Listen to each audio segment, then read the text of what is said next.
Senhor esteja convosco. Ele está no meio de nós. Proclamação do Evangelho de Jesus Cristo, segundo Lucas. Glória a vós, Senhor. Naquele tempo, o anjo Gabriel foi enviado por Deus a uma cidade da Galiléia chamada Nazaré, a uma virgem prometida em casamento a um homem chamado José. Ele era descendente de Davi e o nome da virgem era Maria.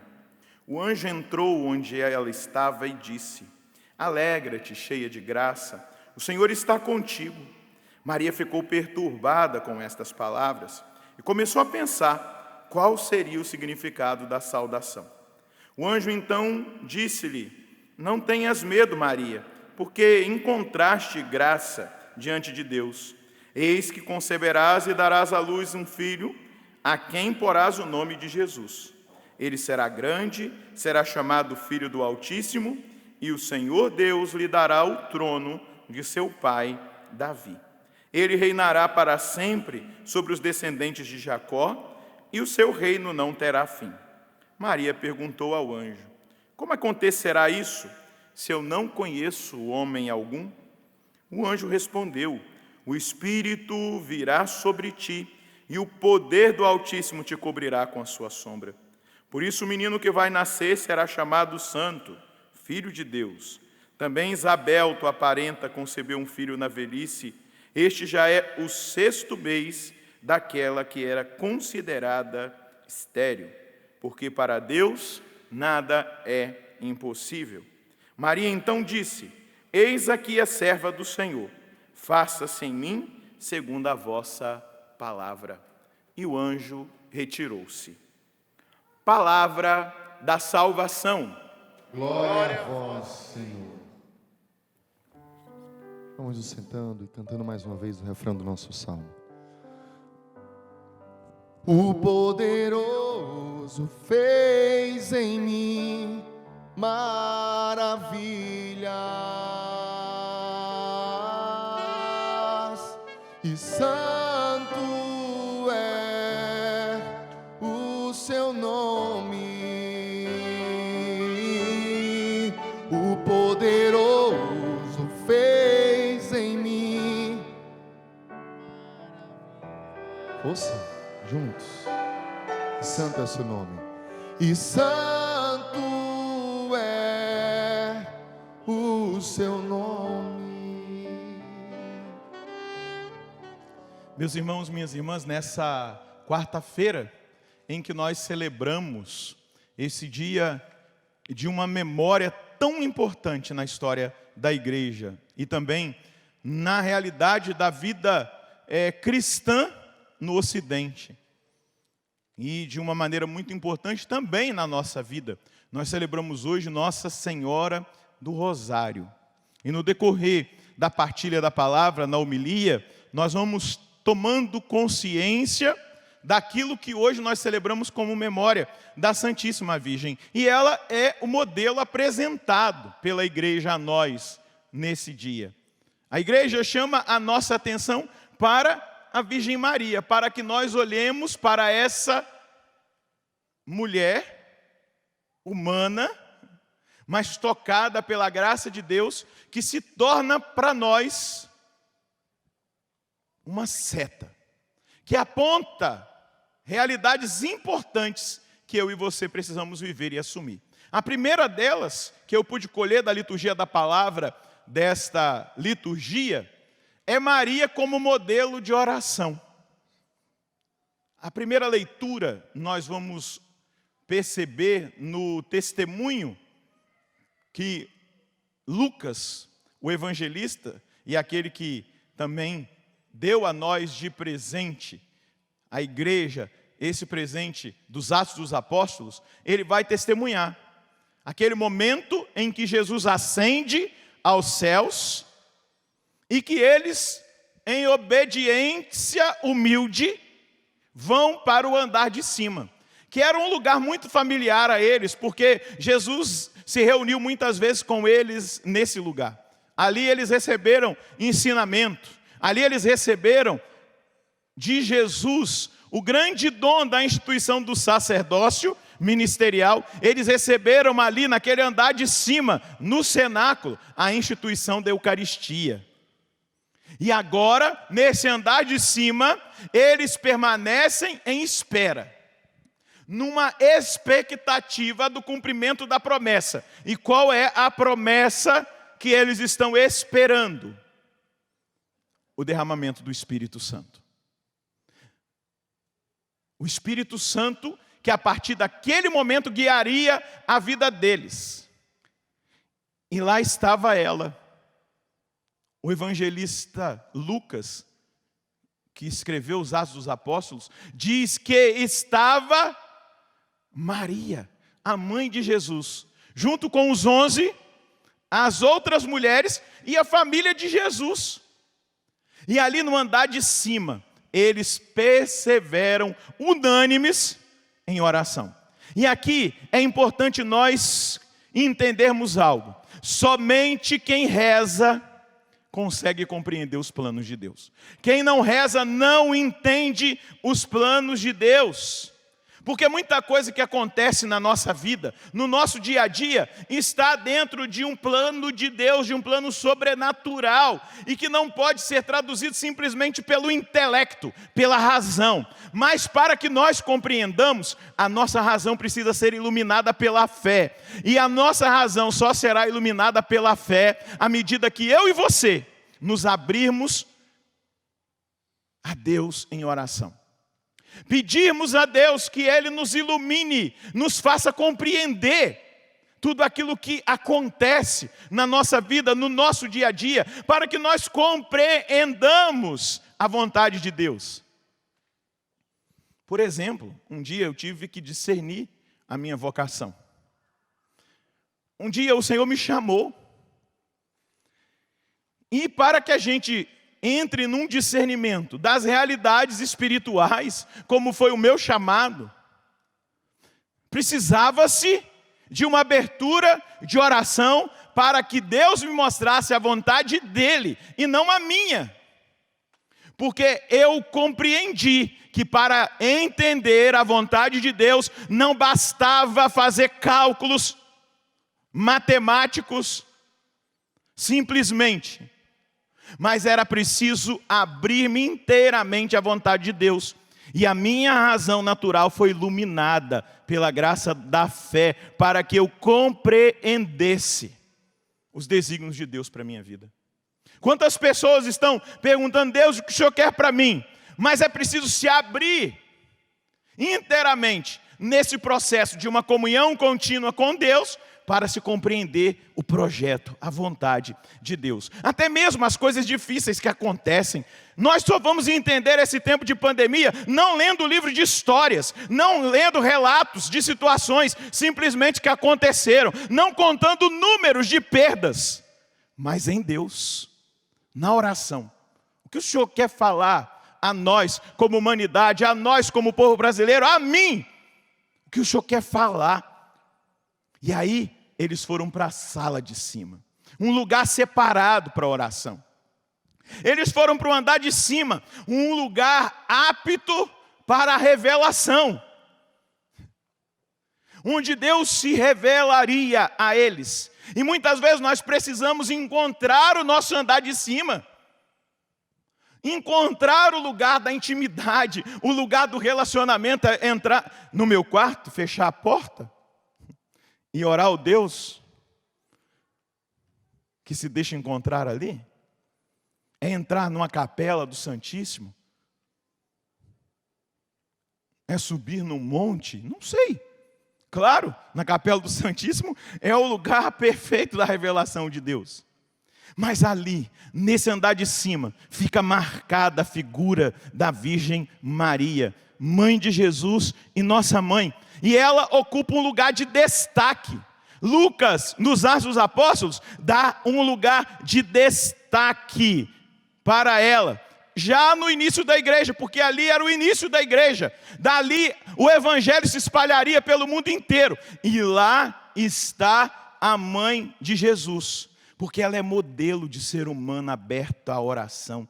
Ela é modelo de mulher de oração. Ela é modelo de uma mulher combatente. Ela tinha acabado de passar pela dor, a espada que havia transpassado a sua alma, ver o seu filho morto na cruz, recebê-lo nos seus braços, depois depositá-lo no sepulcro, mas também passou pela alegria, porque uma mulher de oração compreende o mistério. A oração abre a nossa mente para entender os mistérios de Deus, aquilo que racionalmente não se entende. E ali ela persevera, ali ela é testemunha, ela permanece unida, confiante nos propósitos de Deus. A oração, meus queridos, vai dizer São José Maria Escrivá, é o alicerce do edifício espiritual. Ela é onipotente. Repita comigo, a oração é onipotente. Pela oração, nós podemos todas as coisas. Meus queridos, minhas queridas, filhos, filhas da igreja, irmãos e irmãs, cristãos do século 21, a oração é o alicerce da vida da igreja.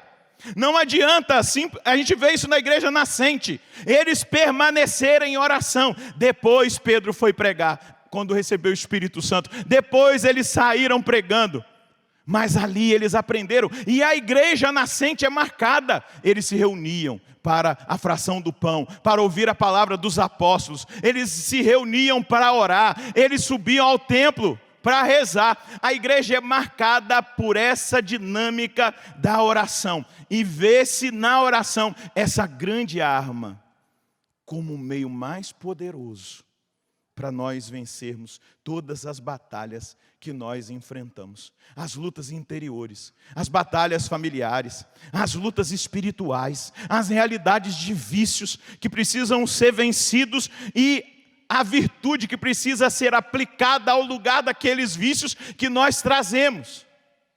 Mas é pela oração que nós vamos vencendo as batalhas. E é importante nós entendermos o lugar especial e sumamente importante que a Virgem Maria ocupa no centro espiritual da vida da igreja. Onde se congregam os íntimos de Jesus, ali está presente a Virgem Maria. Onde se reúnem, e ela está lá, na maternidade dela, desde a origem da igreja, em seu desenvolvimento. Diga comigo, Senhor, pela intercessão da Virgem Maria, me ensina a orar, a olhar para ela como modelo de oração, me ensina a perseverar, a permanecer, até que a promessa se cumpra, até que eu compreenda o projeto do Senhor para a minha vida. Ensina-me, Senhor, a ser um homem de oração, perseverante, insistente, determinado, para que eu veja, Senhor, aquilo que é o seu projeto para a minha vida. Nós olhamos para esse modelo, queridos, mas agora vamos olhar para o Deus que age. E diga comigo, Deus age. Hoje. O Deus que age, Ele não é indiferente. Isso precisa ficar muito claro para nós. E a liturgia dessa Santa Missa nos mostra exatamente isso. Que Ele age, que Ele não é impassível, que Ele não mora no seio da sua imutável eternidade. A liturgia de hoje mostra que Deus é a força libertadora, que Ele é exigente e que dirige os caminhos da história de Israel, e agora, por intermédio de Maria, Ele guia a nossa história. Deus age. Aquele Deus que o arcanjo disse para ela, pois para Deus nada é impossível, é o Deus que age hoje. É o Deus que agiu na oração que nós fizemos antes de começar a Santa Missa. É o Deus que está agindo agora nessa Eucaristia. É o Deus que está agindo agora nessa palavra que, como uma flecha, atinge o seu coração.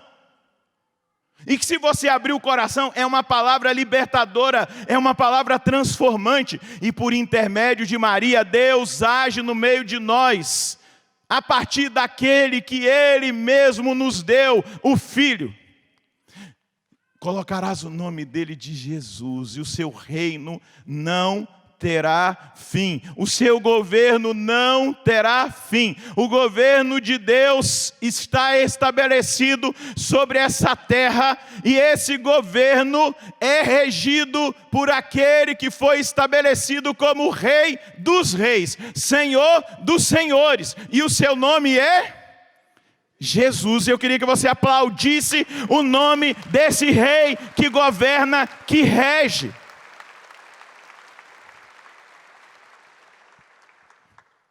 Maria é a expressão dessa humildade que nós precisamos ter. Maria é a expressão de uma humanidade totalmente aberta ao mistério de Deus. Veja só, vamos entender o Evangelho?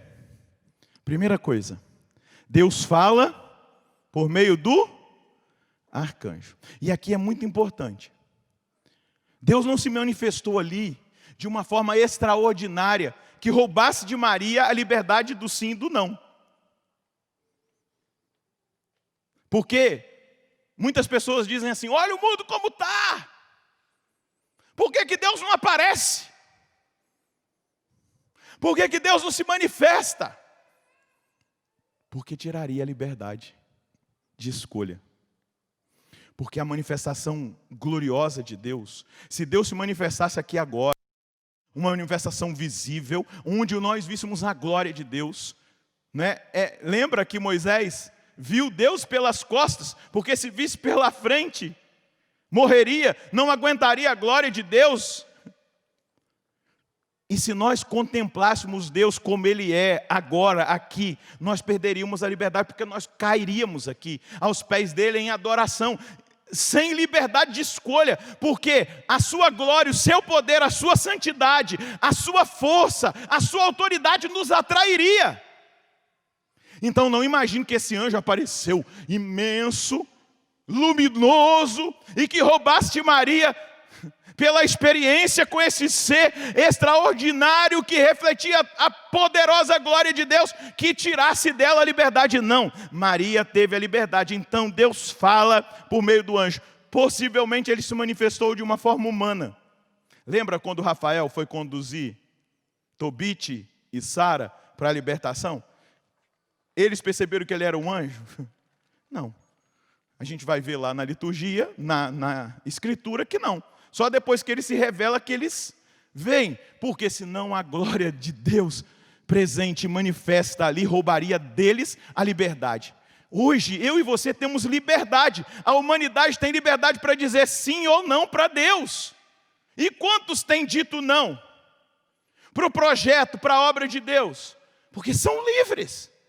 Quantas pessoas são livres para dizer não para Deus e sim para o inimigo e sim para o caminho do inferno?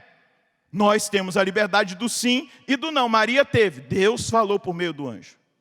Deus age pelo meio do Espírito. A sombra do Altíssimo te cobrirá. Terceira coisa, Deus se atualiza na sua presença a partir do Filho que nasce de Maria. E aí, ela se torna esse ser humano, a imagem do ser humano enriquecido por Deus. Você quer experimentar uma riqueza divina? Se abra para Deus. Queira fazer uma experiência com Deus. Queira ser tocado por Deus. Ela é o modelo da humanidade que aceita Deus, que admite a palavra, que se converte em instrumento de sua obra. Em Maria, tudo é obra de salvação dos homens. Mas quem salva? Ela? Sim ou não? Não. Ele, que salva por meio dela. Ele que salva por meio da adesão consciente e livre. Ela somente e silenciosamente espera e escuta a palavra e colabora. Diga comigo: espera, escuta e colabora. E nós? Temos esperado?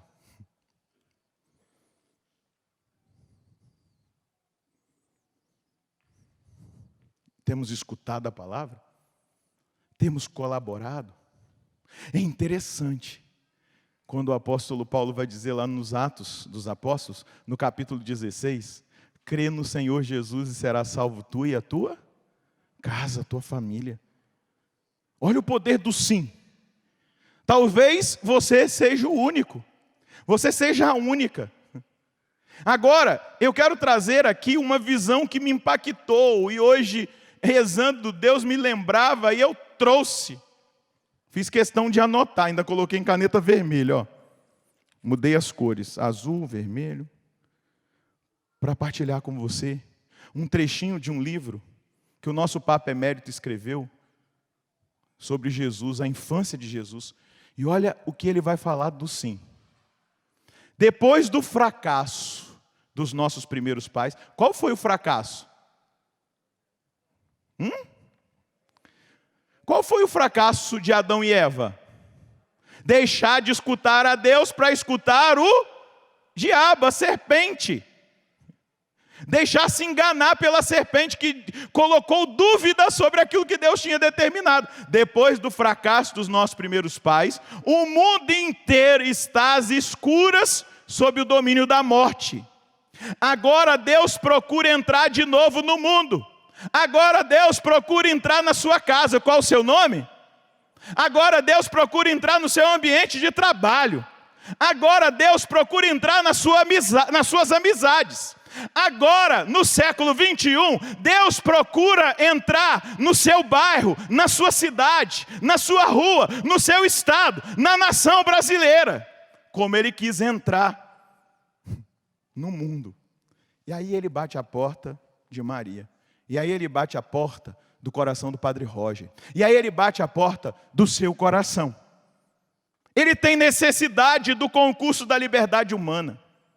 Ele não pode redimir o homem criado livre sem um sim livre à vontade de Deus. Sem um sim livre à sua vontade. Entenda, Ele não pode redimir a sua vida, Ele não pode redimir a sua família, sem que alguém dentro da sua casa diga: Deus, eu estou abrindo a porta, agora é contigo. Ele não vai arrombar a porta da sua casa, Ele não vai arrombar a porta do seu coração, da sua consciência. Deus precisa de um sim livre do homem, porque o homem foi criado livre, e sem um sim livre à sua vontade, Ele não pode redimir. E olha o que Bento XVI vai dizer, gente, isso aqui para mim é impactante. Quando eu li isso aqui a primeira vez, eu fiquei horas impactado com a palavra. Ao criar a liberdade, de certo modo, Deus se tornou dependente do homem.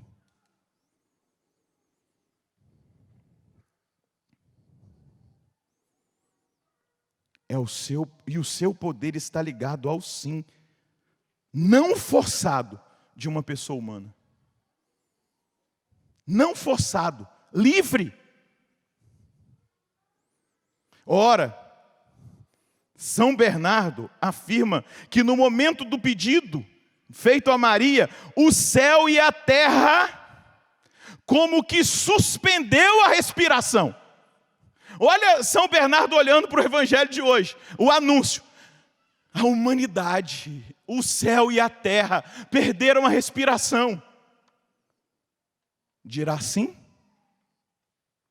Só por esta vez, vai dizer São Bernardo. Não sejas tão humilde, mas magnânima. Dá-nos o teu sim, diz São Bernardo à Virgem. Esse é o momento decisivo em que os seus lábios, dos seus lábios, do seu coração, precisa surgir uma resposta. E diz São Bernardo, e a resposta surge: faça-se em mim segundo a tua palavra.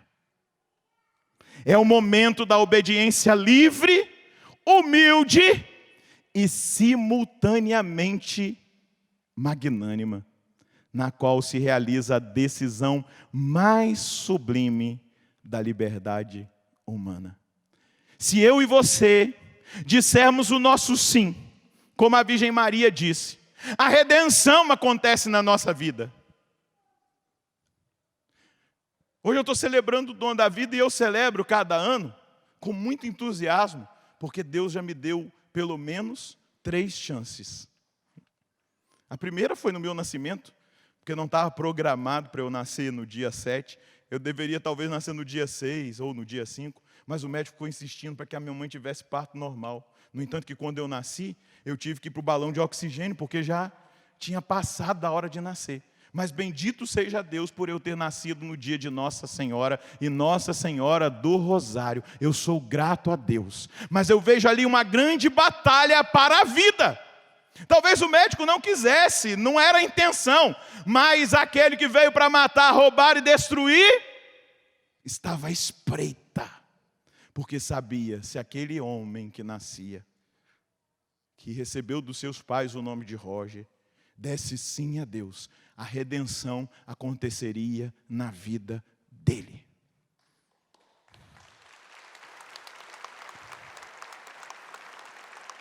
Depois, na teologia, eu fiz uma cirurgia de varize. Dessa cirurgia eu tive uma trombose. Dessa trombose eu tive uma embolia pulmonar e infarto pulmonar. Desenganado pelos médicos. Como não ter alegria de celebrar o dom da vida? Deus me deu mais uma chance. Em 2009, jogando bola, eu quebrei o tornozelo. Dessa quebra do tornozelo veio de novo uma trombose. E naquela madrugada a irmã morte me visitou. E eu acordei e disse para quem cuidava de mim, me leve para o hospital agora. Eu tenho certeza que eu estou no risco de morte. E eu fui para o hospital. Já era padre, já celebrava a missa do clube. Estávamos numa campanha de oração. Como não celebrar com alegria o dom da vida? E entender que também essa vida é um combate. E entender que quando nós colocamos nas mãos da Virgem Maria, os nossos combates acontecem como aconteceu em Lepanto. Na Batalha de Lepanto, que traz essa festa que nós celebramos hoje, instituída pelo São Pio V, que há 449 anos atrás aconteceu, quando os muçulmanos turco-otomanos queriam invadir a Europa. E se eles tivessem conseguido invadir a Europa, hoje não estaríamos aqui, porque nós não seríamos cristãos. O Papa convocou as naus cristãs para esse combate. O Papa colocou um delegado pontifício para abençoar cada navio. O Papa colocou um sacerdote em cada barco, em cada navio para aquele combate. O estandarte da cruz foi erguido. Todos os que estavam naquele combate rezavam o rosário. Ele convocou o mundo inteiro há 449 anos atrás para rezar o rosário e pedir à Virgem Maria a vitória naquela batalha. E a batalha era praticamente impossível, porque as naus e o poder bélico dos turco-otomanos eram muito superiores ao da igreja. Mas a Virgem Maria do Rosário, no dia 7 de outubro, o Papa teve uma revelação. E o Papa ouviu a revelação dos lábios da Virgem Maria. E a vitória era, e a palavra era, nós vencemos. O rosário venceu. A intercessão de um povo venceu. Nós estamos agora numa guerra cultural. Nós combatemos contra vários inimigos que têm assolado a humanidade. E o povo cristão, nesse dia 7 de outubro, precisa acordar para a reza do rosário, porque senão nós perderemos a batalha. Da mesma forma, é pelo rosário que nós vamos conquistar de novo as escolas, é pelo rosário que nós vamos conquistar as universidades, é pelo rosário que nós vamos avançar na evangelização nas cidades, porque nós não combatemos contra homens de carne e sangue, mas a nossa luta é contra principados e potestades. Não são os muçulmanos os nossos inimigos, não são os comunistas, os socialistas, não. O nosso inimigo é Satanás e o combate é espiritual. Ou nós acordamos ou nós vamos perder a guerra. Nossa, mas parece que está tudo tomado. Parecia que eles iriam tomar a Europa. Mas o Papa convocou o povo a rezar o rosário. Eles pegaram uma arma. Sabe por quê? Porque aquele Papa era filho de São Domingos, que recebeu a revelação da reza do rosário. E São Domingos teve a revelação de que todas as batalhas contra as heresias seriam vencidas. Todas as batalhas contra os adversários da fé verdadeira, da fé da igreja, seriam vencidas pela oração do rosário. Eu preciso dizer para você, pai, para você, mãe, a batalha contra a droga na sua casa vai ser vencida pelo rosário. A batalha contra a cachaça vai ser vencida pelo rosário. A batalha contra as obras demoníacas que querem destruir a sua família serão vencidas pelo rosário. A batalha contra o pecado que você enfrenta, a batalha contra aquele vício, ela será vencida pela oração do Santo Rosário. Católicos, voltem a rezar o rosário.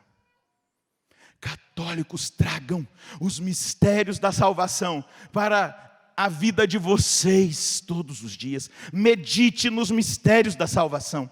Católico, cresça espiritualmente pela oração do Santo Rosário. Católicos do Brasil, católicos que agora me ouvem, católicos que agora vão, depois de alguns dias, meses ou anos, terem acesso a este conteúdo, voltem a rezar o rosário. Porque ele é o mais poderoso instrumento. É a arma mais poderosa para nós conquistarmos a vitória em todas as batalhas. Sabe por quê? Olha, pois para Deus nada é. Vou citar alguns versículos aqui. Eram imensas as naus, as embarcações muçulmanas dos turcos otomanos em relação às da igreja. Mas Deus falou a Judas Macabeu, 1 Macabeus, capítulo 3, versículo 14. Não é difícil que muitos caiam nas mãos de poucos, pois não faz diferença para o céu salvar com poucos ou salvar com muitos. Pois a vitória na guerra não depende do tamanho do exército, mas da força que vem do céu. Pode aplaudir, é palavra de Deus.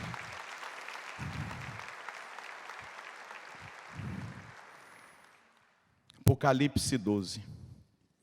Por que nós precisamos rezar o rosário na batalha? Versículo 17. Cheio de raiva por causa da mulher, o dragão começou a combater o resto dos filhos dela, os que observam os mandamentos de Deus e guardam o testemunho de Jesus. Traga a Virgem Maria e coloque essa general à frente da sua batalha. Eu duvido que você não a conquistará em vitória. Porque não é por você, não é por força humana, não é simplesmente por grito, não é por euforia, é pelo poder de Deus, pelas mãos daquela que por primeiro disse sim para que a redenção chegasse até a humanidade, até o século 21, até o dia de hoje. É por ela que nós venceremos as batalhas. Fica um pouquinho de pé na presença de Deus.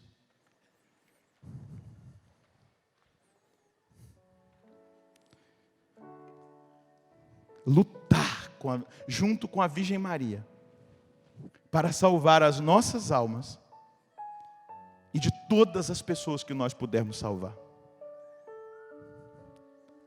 Feche os seus olhos.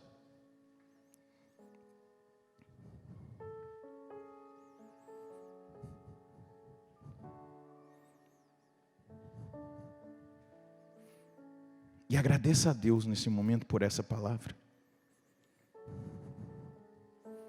Feche os seus olhos e fala ao Deus do impossível, que você acredita que junto com a Virgem Maria você vencerá as batalhas que você tem enfrentado.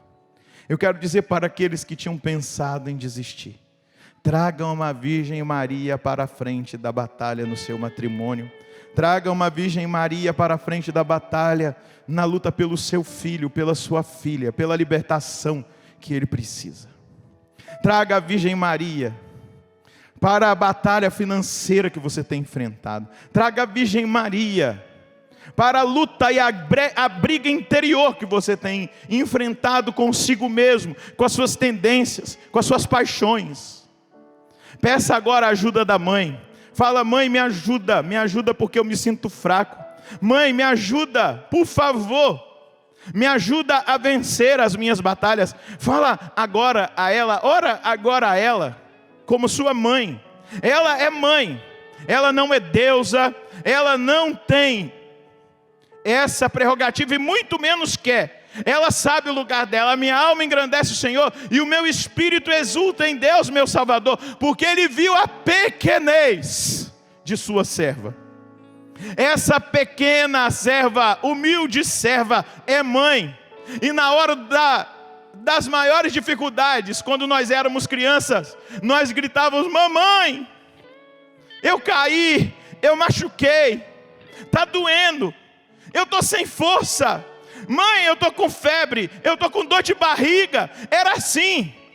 Fala agora para a mãe, ergue os seus braços e fala para ela: mamãe, me ajuda agora na minha batalha. Virgem Maria, mãe do Rosário, Nossa Senhora das Vitórias, eu preciso, coloca agora aquela realidade mais dura, mais difícil, mais impossível. Era impossível, humanamente olhando, vencer, impedir a invasão da Europa naquele dado momento que a igreja vivia. Mas um Papa Mariano acreditou que pela oração do Rosário, recorrendo à mamãe, a Virgem Maria, a igreja podia sair vencedora daquela batalha. E a igreja venceu aquela batalha. E depois, essa mesma vitória permitiu que nós continuássemos cristãos católicos no século 21. É uma das maiores e mais importantes vitórias em uma batalha. E nós agora, Virgem Maria, queremos colocar a Senhora à frente da nossa batalha. Mãezinha, mãezinha, mãezinha, vem em socorro das batalhas da Canção Nova. Mãezinha, vem em socorro das batalhas de cada consagrado da Canção Nova, de cada frente de missão da Canção Nova. Mãezinha, vem em socorro das batalhas da minha família, da minha casa. Mãezinha, vem em socorro das batalhas da nossa nação, do nosso Brasil. Venha, vem em socorro, mãe, em socorro das batalhas de cada filho e filha que estão aqui. Se eles nem têm força para rezar, se eles não têm tanta intimidade com a Senhora, eu estou pedindo por cada um que está aqui no santuário do Pai das Misericórdias. Até mesmo se existem protestantes, irmãos evangélicos rezando agora, eu quero pedir por eles nesse momento, mãezinha. Nós temos a Senhora e nós podemos recorrer à Senhora. Que a Senhora os ajude a vencer as batalhas que eles enfrentam. Cada irmão, cada irmã, os padres, os bispos, o Papa Francisco, os religiosos, as religiosas, os leigos, leigas, movimentos pastorais. Nós precisamos avançar, mãezinha. Hoje nós estamos em muitos frontes de batalha da guerra cultural. Ajuda-nos, mãe, a vencer. Ajuda-nos a vencer, porque nós precisamos, nós necessitamos. Maria do Rosário, vitoriosa, nós precisamos experimentar essa vitória na nossa vida. Levanta a sua mão direita e diga: eu creio. Eu creio. Eu creio na vitória. Eu creio na vitória. Porque para Deus, nada é impossível. Nada é impossível. Para Deus, nada é impossível. Para Deus, nada é impossível. Nada é impossível. Eu quero agradecer, Virgem Maria, por ter nascido nesse dia especial. Eu quero te agradecer por ter lutado por mim em cada batalha que eu enfrentei até o dia de hoje. Em cada realidade física, espiritual, emocional e psíquica. Eu quero te agradecer, Virgem Maria, por me proteger e guardar dentro do seu imaculado coração. E eu me comprometo, como já tenho feito, em rezar todos os dias o Santo Rosário na certeza da vitória que essa oração, essa grande arma, traz para a minha vida, para a minha comunidade, para a minha família, para a nossa nação. Muito obrigado. E reza agora, Ave Maria, cheia de graça, o Senhor é convosco. Bendita sois vós entre as mulheres, e bendito é o fruto do vosso ventre, Jesus. Santa Maria, Mãe de Deus, rogai por nós, pecadores, agora e na hora da nossa morte. Amém. Pode aplaudir a sua vitória pelas mãos da Virgem Maria. Assuma o que Deus faz por meio dela. Louvado seja nosso Senhor Jesus Cristo. Para sempre seja louvado. Dá uma olhada para esse vencedor que está aí do seu lado. Pode aplaudir. Esse vencedor, essa vencedora, esse vitorioso, essa vitoriosa.